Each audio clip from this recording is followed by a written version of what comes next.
Newsroom live নিয়ে আপনাদের সঙ্গে রয়েছে আমি তমশ্রী। এই মুহূর্তে সবথেকে বড় খবরের দিকে নজর রাখতেই হচ্ছে গ্রেফতার সন্দীপ ঘোষ। আরজিকরের প্রাক্তন অধ্যক্ষকে গ্রেফতার করলো সিবিআই দুর্নীতি দমন শাখা। আরো একবার জানিয়ে রাখি, ঠিক 7:30টার কিছু সময় আগে প্রথম নিউজ 18 বাংলায় আমরা খবর দেখেছিলাম যে সিজিওতে টানা জিজ্ঞাসাবাদ, 9 ঘন্টার বেশি সময় ধরে জিজ্ঞাসাবাদ করা হয় সন্দীপ ঘোষকে। এবং সবার আগে এই খবর 7:30টার সময় আমরা দেখাই যে সিজিও থেকে নিজামে নিয়ে যাওয়া হচ্ছে সন্দীপ ঘোষকে, এবং এক্সক্লুসিভ সেই খবর দেখানোর কিছুক্ষণের মধ্যেই 8:20-তে গ্রেফতার করা হয় সন্দীপ ঘোষকে।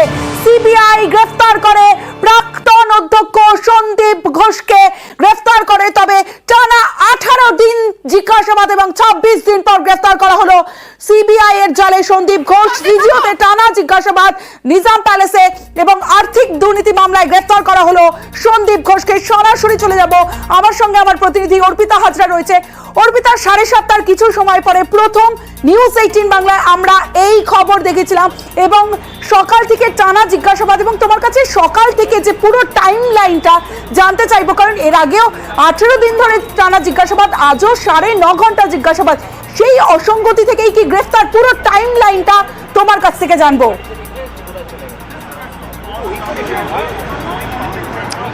দেখো, তোমাকে জানাই যে এই ছাত্রীকে খুন এবং ধর্ষণের ঘটনায় আমরা দেখেছি যে সন্দীপ ঘোষকে স্পেশাল ক্রাইম ব্রাঞ্চের আধিকারিকরা রাস্তা থেকে কার্যত কিন্তু তুলে নিয়ে আসেন। তার কারণ, তাকে যে নোটিশ দেওয়া হয়েছিল তার পরিপ্রেক্ষিতে তিনি হাইকোর্টে তিনি গেছিলেন রক্ষা কবচ চাইতে, কিন্তু তিনি সেই রক্ষা কবচ পাননি। তখন আমরা দেখেছি যে সল্টলেকের রাস্তা থেকে স্পেশাল ক্রাইম ব্রাঞ্চের আধিকারিকরা সরাসরি সিজিওতে তাকে নিয়ে যায় এবং লাগাতার তাকে কিন্তু দিনের পর দিন, প্রায় কিন্তু 12-14 দিনেরও বেশি তাকে কিন্তু লাগাতার তাকে জিজ্ঞাসাবাদ করা হয় এবং আজকেও সেই মোতাবেক তাকে জিজ্ঞাসাবাদ করা হয়েছিল। এবং শুধুমাত্র তাই নয়, তার সেই বয়ান তার রেকর্ড করা হয়। কিন্তু ইতিমধ্যেই তার পাশাপাশি তোমাকে জানিয়ে রাখি যে হাইকোর্টের যে নির্দেশ, সেখানে 2021 সালে যে টেন্ডার যে দুর্নীতি নিয়ে যে মামলা হয়েছিল এই সন্দীপ ঘোষের বিরুদ্ধে, সেই মামলার তদন্তভার হাইকোর্ট কিন্তু রাজ্য সরকারের তরফ থেকে যে সিট গঠন করে তার বিরুদ্ধে যে তদন্ত চলছিল সেই তদন্তভার দিয়ে দেওয়া হয় অর্থাৎ এই অ্যান্টি করাপশন ব্রাঞ্চকে, সিবিআই এর।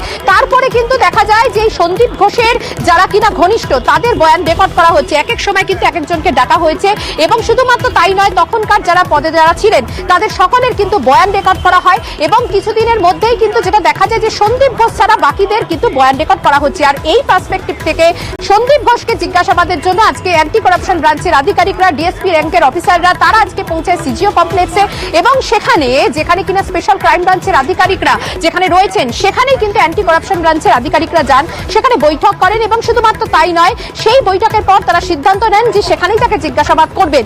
জিজ্ঞাসাবাদে বয়ানে একাধিক জায়গায় ফারাক পাওয়া যায়, একাধিক জায়গায় কিন্তু অমিল পাওয়া যায় এবং ধোঁয়াশা ছিল।